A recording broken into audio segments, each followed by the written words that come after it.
My name is Zaria St. Croix. Tonight was my 36th birthday party. 40 guests in our Buckhead mansion. Crystal flutes, live jazz, the whole show. Halfway through dessert, my father stood up, his wine glass swaying in his hand, and announced loud enough for the entire room to hear, "You aren't half the woman your 16-year-old sister is." My mother smiled with that signature air of superiority and added, "Seriously, Zaria, be grateful we still let you live here." Solstice, legs crossed on the velvet sofa, flashed her new Patek Philippe and laughed. "Exactly. Some of us actually deserve this lifestyle." The room went dead silent. 40 pairs of eyes fixed on me. I didn't scream. I didn't cry. I simply pushed my chair back slow enough for the legs to scrape against the marble floor, and I smiled. "Then start paying your own salary," I said, looking directly at my father. "Why, Dad? Are you fired?"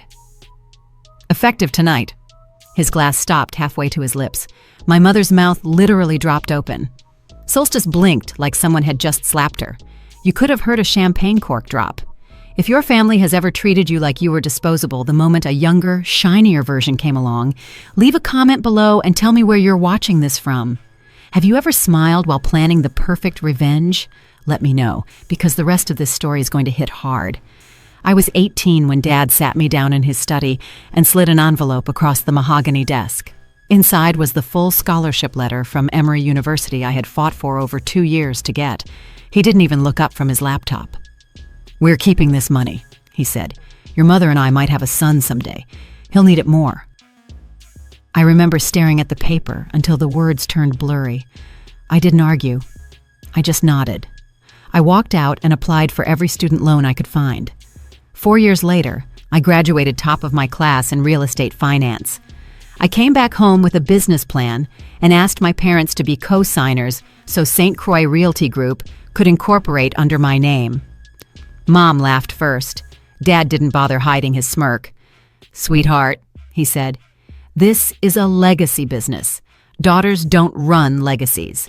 When we have a son, or at least someone worthy, we'll talk." They refused to put the family name on anything that belonged to me. So I took the train to Midtown with 2 suitcases and $3,000 in debt. I rented a studio the size of a closet and started the company. I cold-called brokers anyway. I closed my first strip mall lease before I turned 24 and never asked them for a single dime again. 10 years later, St. Croix Realty Group managed over 230 commercial properties across the Southeast. The market value had surpassed $180 million. The board was begging me to take the chairmanship. Dad still sat in on every investor call, wearing the title of chairman like it was his birthright. On paper, I was the CEO, but every major decision still needed his signature. He loved reminding everyone that the company bore his last name, not mine. I smiled in meetings, signed where I was told, and quietly moved every new asset into holding companies he didn't know existed. Then, 14 months ago, I did something nobody saw coming. I walked into his home office on a random Tuesday with a bottle of his favorite Macallan and a thick binder of contracts. "Dad," I said, "you've been talking about retiring for years. Let me make it official." I offered him the title of Chairman Emeritus, $50,000 a year, full health insurance, the corner office with the skyline view, everything a retiring man could want.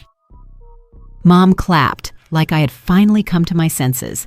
He skipped to the last page, scribbled his signature without reading past the salary line, and shook my hand like he had just won a prize. They toasted to my generosity that night. I raised my glass with them and felt absolutely nothing. I signed that contract for one reason only. Thaddeus Graves has been my corporate attorney since the day I signed my first lease in that cramped Midtown studio. He knows every shell company, every holding structure, every line I've drawn to protect what I built. Late one Thursday night, my phone vibrated on the nightstand. His name flashed on the screen. "Zaria," he said as soon as I answered, his voice low. "Your father just emailed me from his company address. He wants me to draft a new irrevocable trust. All operating agreements, real estate holdings, cash reserves, Everything passes to Solstice when she turns 18. Your name isn't mentioned once, not even as a contingent beneficiary. I sat up in bed, turned on the lamp, and opened my laptop. Thaddeus had already forwarded the message. Dad's signature block still read, Lucius St. Croix, Chairman Emeritus, St. Croix Realty Group. The instructions were crystal clear. Cut me out completely. Make the transfer look like estate planning, and do it fast. I read the email 3 times. No rage, no tears, just the coldest clarity I have ever felt in my life. Does he know you're my lawyer first? I asked. Does he think loyalty is still for sale? Thaddeus replied. He offered a $50,000 bonus to have the documents ready in 2 weeks. I leaned back against the headboard and looked at the ceiling. Tell him yes, I said. Tell him you'll start immediately. Then bill every minute to the company, because from now on, every cent he spends is on me. Thaddeus paused. Are you sure? Positive, Thaddeus. As of this second, you work for me and only me. Double your fees if you have to. I want a mirror plan, something he'll never see coming. He exhaled slowly. Understood. I hung up, poured a glass of water, and opened a new encrypted folder on my desktop titled Endgame. I didn't sleep that night. I mapped out every asset, every entity, every signing authority still floating in Dad's name. By sunrise, I had a list of 47 moves that needed to happen in perfect silence. First thing the next morning, I called an emergency board session without inviting my parents and voted myself in as the sole managing partner of the parent LLC. The resolution passed unanimously. Dad had missed the last 4 meetings anyway. Next, I created the Zariah St. Croix Irrevocable Trust in Delaware. I named Thaddeus and 2 independent trustees he trusted, and I started quietly transferring the ownership of every new lease and every refinance into the trust's name. The old assets stayed where they were, for now. I needed the illusion to remain intact. I kept the corporate credit cards active. I left Dad's name on the country club membership and the Falcons season tickets. I even approved Mom's request for a new Range Rover for errands. Every card swipe, every wire transfer, every signature went directly into a shadow ledger Thaddeus built for me. Solstice, meanwhile, started posting from private jets and 5-star resorts she thought were birthday surprises. I watched the charges hit the corporate Amex and simply forwarded them to the forensic accountant I had hired 6 weeks prior. He flagged each one as personal expenses disguised as client entertainment. The total crossed $4 million faster than I expected. I scheduled quarterly strategy retreats in Miami and Napa. I flew with the executive team in first class and made sure Dad heard how generous his daughter had become in his semi-retirement. He ate it up. He called me, finally acting like family in front of the staff. I smiled, refilled his glass, and signed another approval for the deposit on Solstice's new apartment in Buckhead. Thaddeus sent Dad drafts of the fake trust every 10 days, each version more ironclad than the last. Dad replied with enthusiastic notes. Perfect. Add a spendthrift clause for Solstice. We don't want her blowing it too fast. Every email went into the same encrypted folder. By the 8th month, the real trust owned 92% of the operating entities. Dad still believed he controlled everything because the signage hadn't changed and the checks still bore his name. He had no idea the checks were now being issued from accounts only I could freeze. I filed the first whistleblower complaint with the IRS anonymously through Thaddeus's firm, attaching 2 years of flagged transactions and corporate card statements. The reward, if they collected, would be substantial. I didn't care about the money. I cared about the liens. From that day on, I started moving the pieces exactly where I wanted them. The Zariah St. Croix Irrevocable Trust was born in a quiet law office in Wilmington on a Tuesday. Nobody in Atlanta noticed. 3 independent trustees signed. Thaddeus filed the paperwork before lunch. From that day forward, every new lease, every refinance, every acquisition flowed directly into the trust. The old entities remained intact on the surface. The letterhead, the signage, the banking portals, everything still showed St. Croix Realty Group exactly how Dad liked it. Underneath, ownership had already begun its silent migration. I kept every corporate card and every high account threshold active. Dad used the black Amex like he always had, never questioning why the statement stopped hitting his inbox. Mom requested wire transfers for household expenses just like she had for 20 years. I approved them instantly, then mirrored every transaction in the forensic ledger. The internal audit ran on a server nobody else could access. Every week, a new report hit my inbox. By the end of month 4, the figure stood at $2,800,000 moved just for Solstice. Tuition for a private finishing school in Switzerland billed as employee training. A $2 million apartment title deeded directly to a 16-year-old, categorized as marketing intern housing. First-class deposit for a 3-week summer tour of Europe coded as client site visits. Every line item carried Dad's digital approval or Mom's handwritten note. I didn't print anything. I didn't forward anything. I just let the total climb. Thaddeus scheduled quarterly trust reviews in person, always at my place at 9 p.m. We sat at the kitchen island with 2 laptops and a bottle of water between us. He showed me the new percentages: 42, 58, 71, 89. Every meeting ended the same way. One more batch of operating agreements re-registered under the trust. One more layer of distance between what my parents thought they controlled and what actually belonged to me. I started requiring 2 signatures on every check over $500, mine and Dad's. He loved seeing that his name still mattered. He signed without reading the memos. The memos, of course, now referenced the trust as the beneficiary. Solstice was constantly posting selfies on private jets out of Peachtree de Kalb, shopping bags on the Rue du Faubourg Saint-Honoré, a caption reading, "Living my best life before I even start college."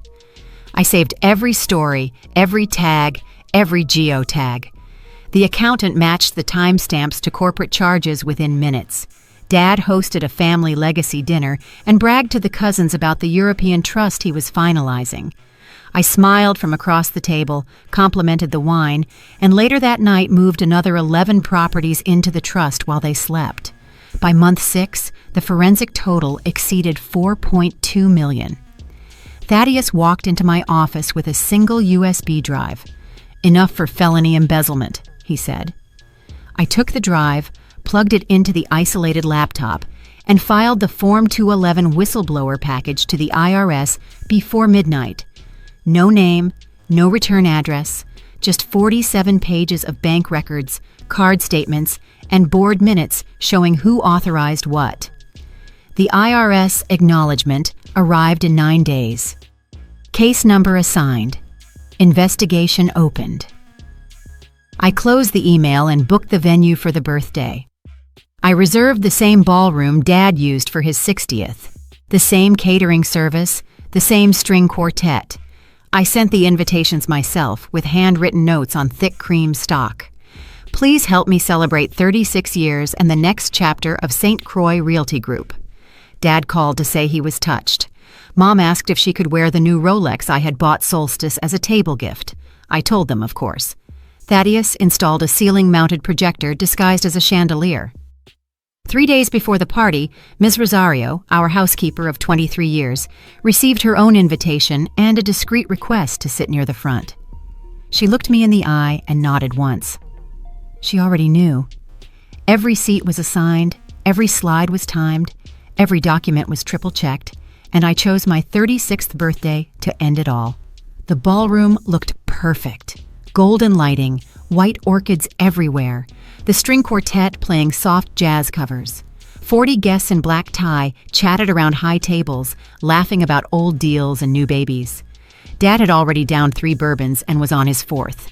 Mom floated from table to table in a champagne silk gown, her diamond earrings catching the light every time she turned her head. Solstice was at the center of her usual orbit of second cousins and country club friends, phone held high, showing photos on the massive screen I had rented for the presentation of my life. "Look," she announced, loud enough for half the room to hear. "This is the apartment Dad closed on last week. Midtown, 32nd floor, all mine when I turn 18. She swiped her finger. "And these are the business class tickets for July. Paris, Rome, Amalfi. Mom says I deserve it after finals." There was polite laughter. Someone toasted to the next generation. Dad threw an arm around Solstice's shoulders, cheeks flushed, voice booming over the music. "That's right," he bellowed. "Some kids earn the world just by existing. Others—" He turned, locked eyes with me across the room, and raised his glass. "Others just take up space." The quartet kept playing, but the chatter died down. Mom smiled smugly and added loud and clear, "Be grateful we still keep a roof over your head, Zarya. Most girls your age would kill for this life." Solstice flipped her hair back. "Exactly. Some of us don't need to beg for crumbs." 40 faces turned toward me suddenly. Phones lowered. Forks froze halfway to mouths. Ms. Rosario, sitting quietly near the front in her simple navy dress, looked me in the eye and nodded very slightly. I set my champagne glass on the nearest table. The clinking sound echoed. I walked to the center of the room, my heels silent on the marble, and smiled the same smile I had practiced in the mirror for weeks. "Then start paying your own salary," I said, voice calm, loud enough for every microphone hidden in the floral arrangements to pick up. "Why, Dad? Are you fired?" "Effective tonight?" Dad's glass slipped from his hand. The bourbon splashed onto his shoes. Mom's mouth opened, closed, opened again. Solstice laughed, a short, nervous laugh, waiting for the punchline. I raised one finger. That was the signal. The lights dimmed without warning. The quartet stopped mid-note. A low mechanical hum came from the ceiling as the crystal chandelier lifted on invisible cables, revealing the hidden projector lens. Thaddeus Graves stepped out from behind the dessert station in a charcoal suit, remote in hand. He pressed the button. The screen lit up with the first slide, 20 feet wide, bold black on white. St. Croix Realty Group. Notice of Employment Determination. Lucia St. Croix, Chairman Emeritus. Effective immediately. Gasps spread like ripples in water. Phones went back up, recording this time. Dad stared up, his mouth moving without sound. Mom grabbed his arm. "What is this, Zarya? Turn it off right now." I didn't move. Thaddeus clicked again. Slide 2. The employment contract Dad had signed 14 months ago. His own looping signature circled in red. Page 14 highlighted. Employee serves at the discretion of the board and may be terminated without cause and without prior written notice. Slide 3. Board resolution dated the same week, signed by all directors, stripping Dad of all voting rights. Slide 4. A simple organizational chart, my name at the top, his name crossed out in red. Solstice shrieked, "This is a joke, right? Turn it off!" Thaddeus ignored her and kept clicking. Thaddeus pressed the button, and the screen lit up with the first line. Thaddeus's voice cut through the icy silence. Calm, professional, ruthless. Slide 5. Announcing. A single page filled the screen. Dad's employment contract. Paragraph 17, circled in red. At-will employment. Termination without cause or notice. Severance, 0. Dad lunged forward. "This is insanity. I own this company." Slide 6, Thaddeus continued. A spreadsheet replaced the contract. 38 rows, dates, amounts, descriptions. $10,400 tagged as family educational support. $2,100,000 tagged as future aerial residence. $412,000 tagged as European cultural enrichment. Every line traced from company accounts to personal accounts in Solstice's name or Mom's maiden name. Guests began to whisper, phones angled higher. Dad's face lost all color. Mom gripped the edge of the table, knuckles white. Slide 7. A letter on IRS letterhead. Official seal. Case number. Dated 8 months prior. Receipt of Form 2L1. Whistleblower complaint. Investigation opened regarding potential criminal tax fraud, misappropriation of corporate funds, and filing false returns. Someone in the back dropped a glass. It shattered. Thaddeus didn't stop. Slide 8. A simple trust declaration. The Zaria St. Croix Irrevocable Trust, dated 14 months ago. Sole grantor, me. Sole trustee, me. Current assets, 100% of St. Croix Realty Group operating entities, real estate holdings, and liquid reserves. Dad roared, his voice cracking. "You can't do this! That company bears my name!" Thaddeus clicked again. Slide 9. A record from the Georgia Secretary of State. Articles of Amendment. Name change. Effective in 48 hours from tonight, ZSC Holdings, LLC. All references to St. Croix removed. Mom finally found her voice. Ungrateful. Slide 10, Thaddeus said. Bank of America letterhead. Account closure notifications for every corporate card in Dad's wallet and Mom's purse. Effective midnight. Solstice screamed, a sharp, piercing shriek. "Turn it off! She's lying! This is illegal!" Thaddeus continued. Slide 11. Photos pulled from public Instagram posts. Solstice on a yacht in Capri. Solstice holding shopping bags on Via Condotti. Every image stamped with the exact corporate charge that paid for it. The room erupted in murmurs. A cousin I hadn't spoken to in years shook his head and mouthed, "Damn." Dad tried to charge the stage. 2 off-duty Atlanta police officers I had hired for security stepped in front of him without a word. He stopped dead, breathing like a bull. Mom collapsed into a chair, hand over her heart. Solstice was still screaming, tears running mascara down her cheeks. "This is my birthday present!" "You're ruining everything!" I finally spoke. "Actually," I said, voice steady, "this is my birthday present to myself."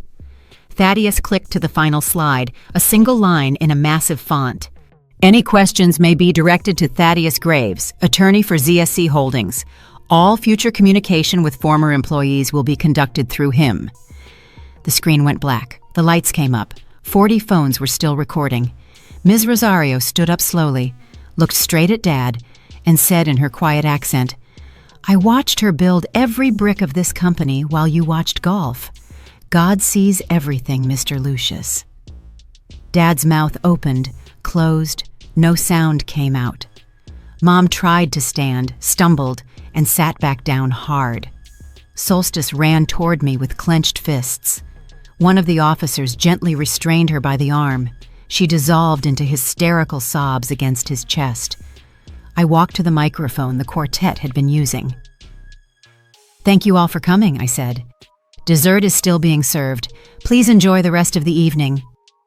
Nobody moved. Dad found his voice at last, shaking. "You'll never get away with this." I looked him in the eyes. "I already have." Security escorted them out the side door. Mom's heels dragged on the marble. Solstice's wailing echoed down the hallway. Dad never looked back. The main doors of the mansion slammed shut behind them just past midnight.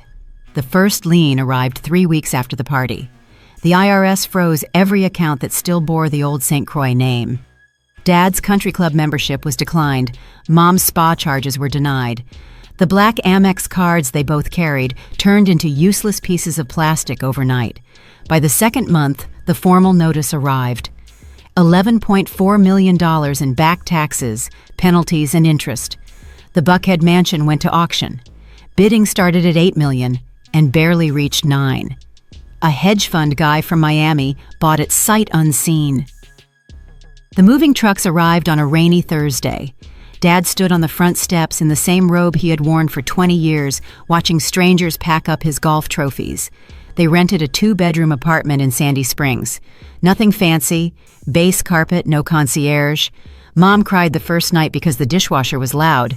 Dad stopped shaving. Solstice lost her spot at Westminster the day the tuition transfer was reversed. The headmaster sent a polite letter. Outstanding balance. Immediate withdrawal required. She enrolled in North Atlanta, a public school 20 minutes north. On her first day, someone recognized her from the viral clip that now had 14 million views on TikTok. Kids recorded her walking down the hall, whispering, "That's the girl whose sister aired out the whole family." They slowed down footage of her crying, added clown music, and looped it. The video stayed pinned on the school's anonymous gossip page for weeks. Dad tried to go to the country club one last time, hoping his face still opened doors. The manager met him at the entrance, apologetic but firm. "Membership expired, sir. Payment declined." He drove home in the 10-year-old Lexus that used to be the spare car. Mom sold her jewelry to a gray market dealer near Peachtree. She came home with $43,000 in cash and a face that looked 10 years older. They used it to hire a tax attorney who lasted exactly one meeting once he saw the case file. "There is no defense," he said. "Settlement or trial. Trial means you lose." Solstice's phone blew up with messages from people she used to call friends, none of them kind. She stopped posting. Then she stopped leaving the apartment. My own phone rang constantly, blocked numbers, voicemails I never listened to, texts from Mom. "We are still your parents," from Dad. "You've made your point. Let's talk." Think of Solstice. 67 messages in one day, ranging from bargaining to threats to tears. I didn't read any of them twice. I deleted the threads without replying. Thaddeus forwarded me settlement demands, then lien schedules, then foreclosure notices. I didn't sign anything that helped them. I signed everything that finished the job. The company, now ZSC Holdings, posted its best quarter ever. Investors who once kissed Dad's ring now lined up at my door. I expanded to Charlotte and Nashville before Labor Day. Dad took a part-time consulting job for a strip mall broker in Roswell. $40 an hour. He told the owner not to use his full name on the website. Mom started volunteering at a church thrift store because the silence in the apartment was worse than the noise. Solstice cut her hair, dyed it dark, and started taking the bus. She told her new guidance counselor her last name was Smith. One Sunday morning, Dad showed up at my office building downtown. Security called me. I watched him on the lobby camera, thinner, unshaven, holding a manila envelope like it was a white flag. I told the receptionist to say I was in Tokyo. He left the envelope. Inside was a single sheet. I was wrong. "I am sorry." No signature. I threw it in the shredder without a second thought. Meanwhile, I had already moved to the 48th floor of a glass tower in Midtown. The elevator opens directly into my penthouse. No doorman announces me now. Nobody waits in the hallway with opinions I never asked for. Just floor-to-ceiling glass, and the entire Atlanta skyline spread out like it was built just for me. ZSC Holdings closed its last fiscal year with $412 million in assets under management. We own half the new high-rises you see going up in Phipps, a slice of the Beltline developments, and every Class A lease from here to Charleston. The board meets in a room that has my name on the door in brushed steel, no legacy surname attached. When new partners ask about the old brand, my team simply says, "That chapter is closed." Nobody presses. They can Google the rest if they want. I kept the people who stayed when the cameras were rolling that night. Ms. Rosario runs my household now and sits on the board of the Charity Foundation. Thaddeus was named partner last quarter. His name is on the letterhead now. The analysts who used to cringe when Dad walked in now send me birthday cards without irony. I go out when I feel like it. I sleep 8 hours when I feel like it. I fly private because the company owns the plane, not because someone else signed the papers. Some nights I still run into an old family photo that survived the purge. 4 people on a yacht in 2010, all smiling like nothing could ever break. I look at the girl I was then, hair longer, eyes still hopeful, and I don't recognize her anymore. I don't hate her either. She did what she had to do to become me. Regret never visits me. Guilt never calls. The space they might have occupied is filled with something quieter. Certainty. I've learned that blood is just biology. Family is the short list of human beings who choose to stay with you in the fire when the fire is real. Mine is small, deliberate, and unbreakable. Tonight, I'm on the balcony, barefoot, with the city lights blinking 48 floors below. A November wind cuts across the terrace, sharp and clean. I pour 2 fingers of whatever is open, raise the glass to no one, and speak the only truth that still matters. Family isn't the place where you were born. It's the place that refuses to let you go. When everything you built is ash and everyone else has walked away, I drink the horizon. Drink with me, silent, brilliant mine. That is the end of the story. If you stayed until this line, thank you. If anyone in your life ever made you feel small for daring to be big, remember this. You don't owe your future to the people who bet against your past. Build your own table, sign your own name, and when the time comes, don't hesitate to flip it over. I am Zariah St. Croix. This is my city.